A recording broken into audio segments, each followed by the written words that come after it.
नमस्कार, मैं राजेश भारद्वाज आप सभी का क्लैट प्रेप के ऑनलाइन प्लेटफॉर्म पर हार्दिक स्वागत करता हूं। Hello everyone, welcome to CLAT prep. जैसा कि आप सभी को पता है, हम डेली न्यूज एनालिसिस करते हैं, फैक्चुअल एनालिसिस करते हैं और उसके साथ साथ 20 क्वेश्चंस की प्रैक्टिस भी करते हैं। और उसके साथ साथ हम एक वीकली MIT भी करते हैं और उसके साथ साथ हम एक वीकली रैपअप भी करते हैं, जिसमें हम उस वीक के इंपॉर्टेंट न्यूज़ को डिस्कस करते हैं और जो भी डेली की न्यूज़ इंपॉर्टेंट होती है उनको हम क्या कर लेते हैं, समराइज फॉर्म में पढ़ लेते हैं। तो आज इस वीक का MIT के रूप में कौन सा टॉपिक है, तो देखना, आप लोगों ने पिछले कुछ दिनों से देखा होगा कि 16 सितंबर की बात है, ठीक है। आजकल आज के दिन ये सोशल मीडिया पे काफ़ी जगह इसके बारे में बातें भी चल रही हैं, ठीक है। तो हम उसका थोड़ा सा पॉलिटिकल टच पढ़ लेते हैं और उसका थोड़ा सा हिस्टोरिकल, उसका जो कॉन्टेक्स्ट है वो भी देख लेते हैं कि एक्चुअल में हो क्या रहा है, ठीक है। तो हुआ क्या, 16 सितंबर को, ठीक है, हमारी सुप्रीम कोर्ट ऑफ इंडिया में, ठीक है, आप जानते हो सुप्रीम कोर्ट ऑफ इंडिया, ठीक है, आर्टिकल 124, कितने जजेस होते हैं, 1+33 यानी कि 34 का स्ट्रक्चर है। And who is current CJI of India, तो कौन है, हमारे BR गवई। तो BR गवई जी से ही रिलेटेड ये न्यूज़ है। बेसिकली हुआ क्या कि किसी ने पेटिशन लगाई और पेटिशन में कहा कि खजुराहो मध्य प्रदेश में है ना, समझना, खजुराहो में एक मध्य प्रदेश में एक मंदिर है लॉर्ड विष्णु का, है ना, भगवान विष्णु का। और उसने कहा कि उसमें एक मूर्ति लगी है जो चंदेला डायनेस्टी के टाइम पर बनी थी। और उस चंदेला डायनेस्टी के टाइम पर जो मूर्ति बनाई गई थी वो लगभग 7 फुट उसकी हाइट है, लेकिन उसका जो चेहरा है भगवान विष्णु का, है ना, लॉर्ड विष्णु का, वो चेहरा क्या हो चुका है, गायब हो चुका है। अब चाहे उसे तोड़ दिया गया हो, चाहे वो कुछ भी हुआ हो, लेकिन वो चेहरा नहीं है। तो किसी ने पेटिशन डाले कि हमें क्या करना चाहिए, सुप्रीम कोर्ट में उस मूर्ति को कंप्लीट कर लेना चाहिए, ठीक है। वो हमारी जो बेसिकली हमारा जो हिस्ट्री है उसको भी अपने आप में समाये हुए है कि देखो उस समय के डायनेस्टी के लोग ऐसा करते थे, है ना। जैसे साउथ इंडिया में आपने देखा होगा इतने अच्छे अच्छे मंदिर बने हुए हैं ना, है ना, टेम्पल्स बने हुए बेसिकली। तो ये सारी चीज़ें होती हैं। तो सुप्रीम कोर्ट ऑफ इंडिया आप जानते हो, ठीक है, उन्होंने कहा, BR गवई जी उसको हेड कर रहे थे ना, 2 जजेस की बेंच बैठती है। BR गवई जी जो हमारे चीफ जस्टिस ऑफ इंडिया है, वो कहते हैं कि देखो ये मेरा काम नहीं है। और सही है, उनका काम नहीं है। तो काम किसका है, मंदिरों को रिकंस्ट्रक्ट करना, ठीक है, या किसी मूर्ति को रीइंस्टॉल करना किसका काम है, तो आर्कियोलॉजिकल सर्वे ऑफ इंडिया। क्योंकि आर्कियोलॉजिकल सर्वे ऑफ इंडिया क्या होता है ये भी आपको पता होना चाहिए। उसका काम ये होता है कि जितने भी हिस्टोरिकल मोन्यूमेंट्स हैं उनको प्रिजर्व करना, उनको बचा के रखना, कंजर्व करना, प्रिजर्व करना, प्रोटेक्ट करना, नेक्स्ट डैमेज उनमें ना हो पाए। इसलिए आपने देखा होगा यूनेस्को हेरिटेज साइट में भी डाला जाता है। इवन ये जो मंदिर है वो भी यूनेस्को हेरिटेज साइट में भी लिस्टेड है। तो ये भी आपको पता होना चाहिए यूनेस्को हेरिटेज साइट क्या होती है। हालांकि हम लोग न्यूज़ में पढ़ते रहते हैं। आज के दिन 44 हो चुके हैं। इस मंदिर को 1986 में डाला जाता है, ठीक है। तो ये हिस्टोरिकली भी हमारे लिए इंपॉर्टेंट है। दूसरा, अभी करंट में क्या हुआ, तो जब CJI ने ऐसा कहा कि ठीक है आप ASI के पास जाइए, आर्कियोलॉजिकल सर्वे ऑफ इंडिया के पास, और वो इसके ऊपर कुछ ना कुछ कर देंगे, बात खत्म हो जाती, ठीक है। बट हमारे चीफ जस्टिस ऑफ इंडिया ने कुछ एक लाइन एक्स्ट्रा बोल दी, जिस लाइन के ऊपर ये सारा डिस्प्यूट हो गया और सोशल मीडिया के ऊपर, इवन आजकल आपने देखा होगा ट्विटर के ऊपर है ना, ट्रेंड करने लगा। इवन लोगों ने तो चीफ जस्टिस ऑफ इंडिया से इम्पीचमेंट, उनको इम्पीच करने की बातें कह दी। तो कैसे होता है सुप्रीम कोर्ट के जजों का इम्पीचमेंट। हालांकि हमने इस वाली न्यूज को हमने जस्टिस वर्मा वाली न्यूज में काफी बार पढ़ा है। आर्टिकल 124 का 4 ये कहता है कि किसी भी सुप्रीम कोर्ट के जज को क्या किया जा सकता है, इम्पीच किया जा सकता है, निकाला जा सकता है। उसकी एक प्रोसेस होती है कि 100 मेंबर्स लोकसभा के, 50 मेंबर्स राज्यसभा के एग्री करने चाहिए। फिर उसके ऊपर एक कमेटी बनती है, 3 मेंबर कमेटी होती है। उसके बाद अगर उसकी रिपोर्ट के ऊपर भी अगर 2/3 मेजोरिटी से दोनों हाउसेज से बिल पास हो जाता है तो हम उस पर्टिकुलर पर्सन को पोस्ट से हटा देते हैं, समझ गए। तो उनके ऊपर इम्पीचमेंट की डिमांड होने लगी। इवन जो हमारी विश्व हिंदू परिषद के जो लोग हैं उन्होंने तो कहा कि इन्हें माफ़ी मांगनी चाहिए, ठीक है। और उसके बाद बहुत सारे जो न्यूज़ चैनल्स थे उन्होंने इस बात को बढ़ाया। उसके बाद हमारे सुप्रीम कोर्ट की तरफ से अभी तक कोई क्लैरिफिकेशन नहीं आया है, बट हमारे चीफ जस्टिस ऑफ इंडिया ने कहा कि अच्छा, इशू क्यों बना, इशू इसलिए बना कि सुप्रीम कोर्ट आप जानते हो सुपीरियर है, उसके ऊपर कोई नहीं, उसने जो कह दिया पूरे इंडिया की बाउंड्री पर वो लागू है, वो इम्प्लाई हो जाता है। तो उनके मुंह से ऐसी बातें सुनना जो कि कॉन्स्टिट्यूशन को प्रिजर्व करने का काम करते हैं, उसे बचाने का काम करते हैं, कॉन्स्टिट्यूशन के रखवाले हैं वो, तो उन्होंने क्या कहा ऐसा, तो चलिए देखते हैं आज की इस न्यूज़ में कि ऐसी क्या कंट्रोवर्सी बनी हुई है जो आज के टाइम पर बेसिकली हर जगह पर सोशल मीडिया को पर आपको देखने को मिलेगी। कौन सही है कौन गलत है वो बाद की बात है, उसके लिए सुप्रीम कोर्ट ऑफ इंडिया बैठा है, वो अपना जजमेंट कर लेंगे, हम सिर्फ टॉपिक को डिस्कस करने वाले हैं। ठीक है, तो चलिए स्टार्ट करते हैं। CGI's remark on Lord Vishnu, तो क्या है समझना। During the hearing, the CGI reportedly remarked, "This is a publicity interest litigation. Go and ask the deity himself या itself to do something now. You say you are a staunch devotee of Lord Vishnu."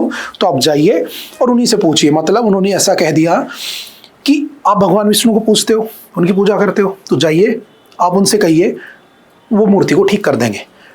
अब कहीं ना कहीं यहाँ पर अगर religiously देखा जाए, अच्छा हमारे कॉन्स्टिट्यूशन को रखवाला कौन है, सुप्रीम कोर्ट है ना, आप जानते हैं।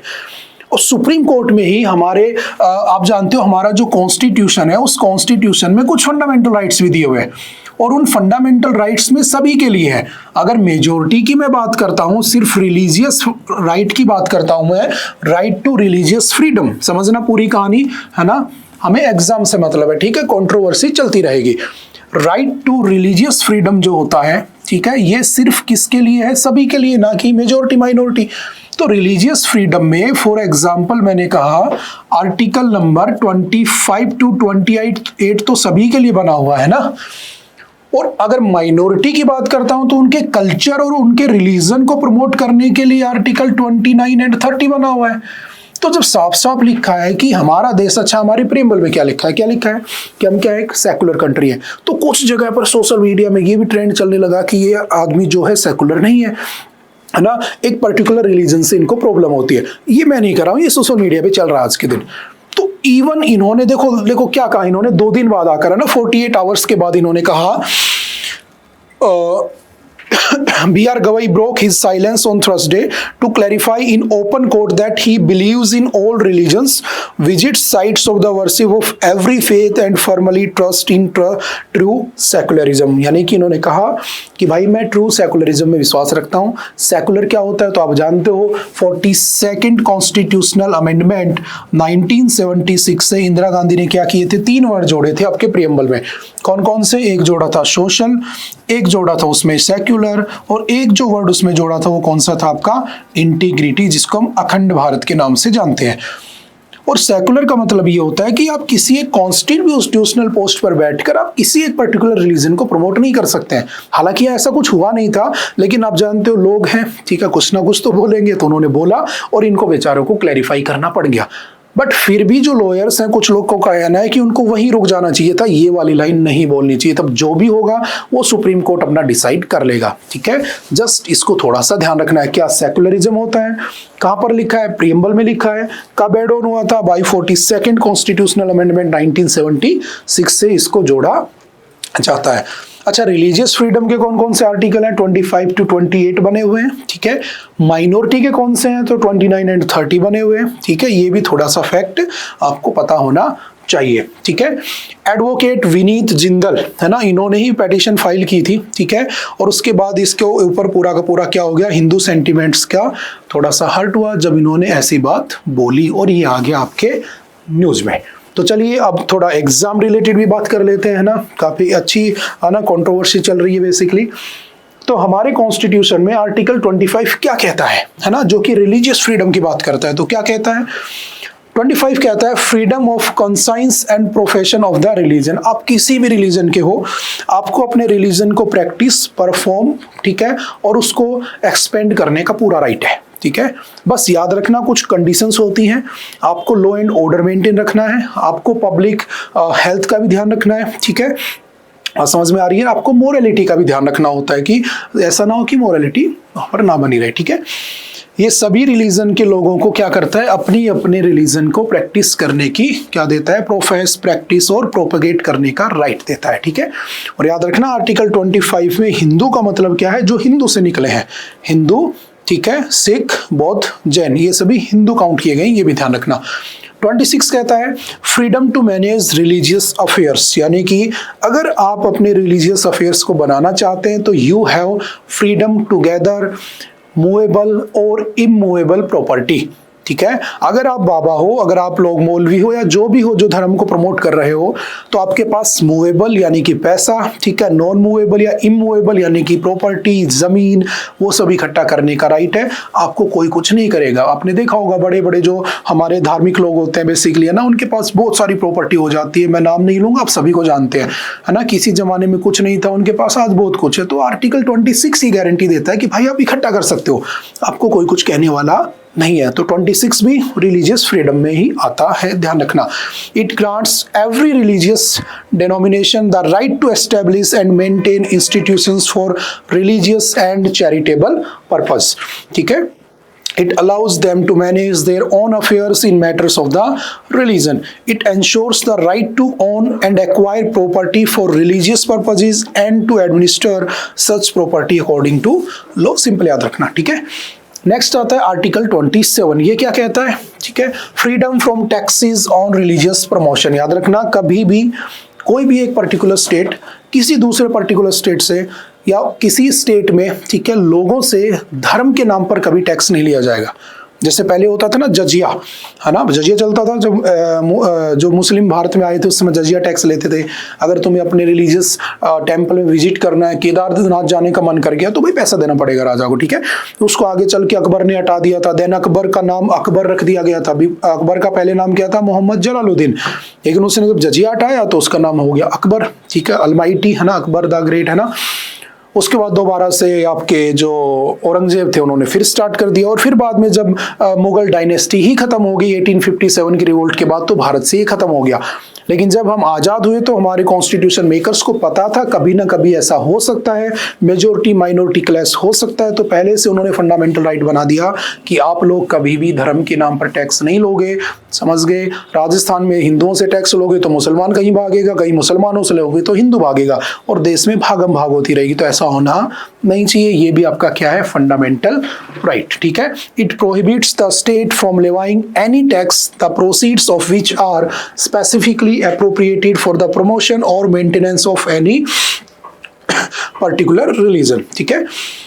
28 क्या कहता है? Freedom as to religious instructions in certain educational institutions. तो सिंपल याद रखना, 28 प्रोहिबिट करता है कि अगर आप किसी एक नॉर्मल एजुकेशनल इंस्टीट्यूट में पढ़ाते हैं, ठीक है, या आप वहाँ पर हैं, तो आप रिलीजियस एजुकेशन नहीं दे सकते हैं, ठीक है। तो 28 उसे प्रोहिबिट करता है। बट अगर आप माइनॉरिटी इंस्टीट्यूशंस में हैं, ठीक है, आप माइनॉरिटी का स्टेटस आपके पास है ना, तो आप क्या कर सकते हो? नॉर्मल एजुकेशनल इंस्टीट्यूट में रिलीजियस एजुकेशन दे सकते हो, है ना। फॉर एग्जांपल आर्टिकल 30 जिसमें मदरसों में इस्लामिक शिक्षा दी जाती है, समझ गए। वो भी काफी न्यूज में है, हमने कई बार पढ़ा भी है, ठीक है। ऐसा कहाँ पर लिखा है? 28 में, ठीक है। तो ये बात भी थोड़ी सी ध्यान रखना, ठीक है।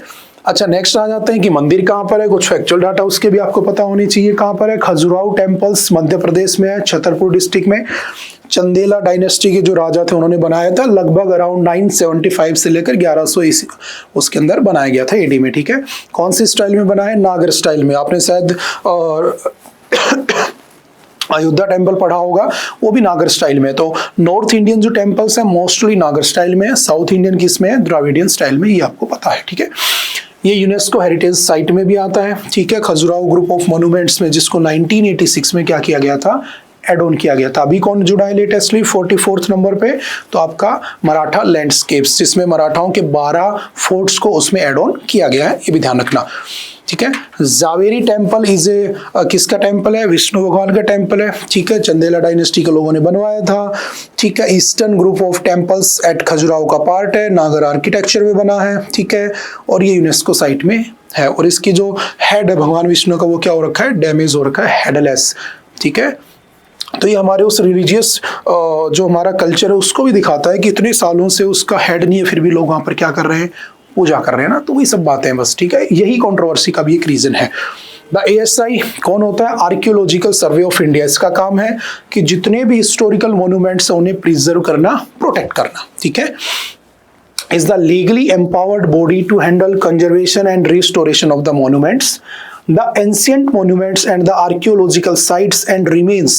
AMASR एक्ट कब आया था? 1958 में।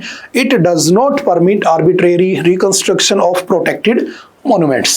Only conservation and preservation are permitted, not full scale reconstruction of the missing parts. ये भी उसके अंदर लिखा हुआ है, ध्यान रखना, ठीक है। एएसआई का रोल क्या होता है, कंजर्वेशन प्रिंसिपल्स, ठीक है भाई, सिंपल सी बातें। बना कब था, 1861 में, ठीक है। किसने बनाया था, अलेक्जेंडर कनिंघम ने इसको बनाया था, जो इसके फर्स्ट डायरेक्टर जनरल थे। आज के दिन कौन है, तो वो आप लोग मुझे बताना कि आज के दिन इसका कौन है डायरेक्टर जनरल, ठीक है। इसी को हम फादर ऑफ इंडियन आर्कियोलॉजी भी कह देते हैं, ठीक है।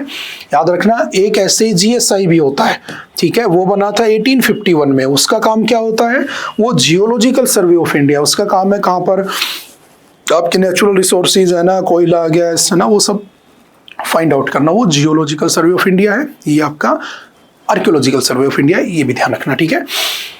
इसकी मिनिस्ट्री कौन सी है, तो ministry of culture, government of India के अंडर काम करता है। वेयर इज द हेडक्वार्टर, तो इसका हेडक्वार्टर कहाँ पे है, तो न्यू दिल्ली में इसका हेडक्वार्टर बना हुआ है। सिंपल से याद रखना। काम क्या होते हैं, आर्कियोलॉजिकल एक्सकेवेशन, ठीक है। एक्सकेवेशंस मतलब उसको होता है ना कि कहीं पर कुछ मिल गया, कि भाई जैसे आपने हड़प्पा सिविलाइजेशन का नाम सुना होगा, है ना, आप लोगों ने बेसिकली कालीबंगा का नाम सुना होगा, लोथल का नाम सुना होगा। तो ये सब कौन करता है ना, ये सारे काम कौन करता है, आर्कियोलॉजिकल सर्वे ऑफ इंडिया। जैसे 1921 में हमने उसको उसको हड़प्पा सिविलाइजेशन को ढूंढा होता है, ठीक है। फिर उसके बाद हमने उसमें 1922 में किसे ढूंढ लिया था, आपकी मोहनजोदारो को ढूंढ लिया था, ठीक है। ऐसे ही ये सारे काम करता है। मेंटेनेंस ऑफ मॉन्यूमेंट्स, ठीक है, आर्कियोलॉजिकल साइट्स, है ना, उनके remains, protection of monuments act कौन सा है, तो under the ancient monuments and archaeological sites and remains act 1958, ये भी ध्यान रखना, ठीक है। सिंपल सा याद रखना, उनके साइट के म्यूजियम्स को बचा के रखना, ये सब इसका काम होता है, ठीक है। एंशिएंट मॉन्यूमेंट्स प्रिजर्वेशन एक्ट 1904 में आया था, पहली बार लॉर्ड कर्जन लाए थे। वाज लॉर्ड कर्जन, तो आपको पता होना चाहिए, ये एक समय भारत के 1904 में क्या थे, भारत के वाइसराय, है ना। जो बंगाल स्प्लिट का कॉन्सेप्ट था वो भी कौन लेकर आया था, लॉर्ड कर्जन, ये भी आप जानते हो, ठीक है। फिर उसके बाद में 1958 में इसको एक्ट बना दिया गया, ठीक है। 2010 में इसमें अमेंडमेंट किया गया। अमेंडमेंट ये किया गया, it prohibits construction within 100 metre of the protected monuments, यानी कि कहीं पर अगर कोई प्रोटेक्टेड मॉन्यूमेंट्स है तो उसके 100 मीटर के दायरे में आप कोई नई कंस्ट्रक्शन नहीं करेंगे, ठीक है। ठीक है, तो सिंपल जैसे हड़प्पन साइट है ना, मौर्यन, कुषाण, गुप्ता, मुगला, ठीक है, जो मुगल डायनेस्टी है, Taj Mahal, Sanchi, Khajuraho, Hampi, Konark sun temple, Ajanta Ellora caves, इन सबको बचाने का, इनको मेंटेन करने का काम करता है, ठीक है। तो इस पर्टिकुलर न्यूज से कुछ बातें आपको ध्यान रखनी है। आर्कियोलॉजिकल सर्वे ऑफ इंडिया क्या होता है, क्या कंट्रोवर्सी चल रही है, अब ये कितना आगे बढ़ेगी, क्या ये नेक्स्ट वीक तक कंटिन्यू रहेगी, वो हम धीरे धीरे टाइम के साथ साथ न्यूज़पेपर में पढ़ लेंगे, ठीक है।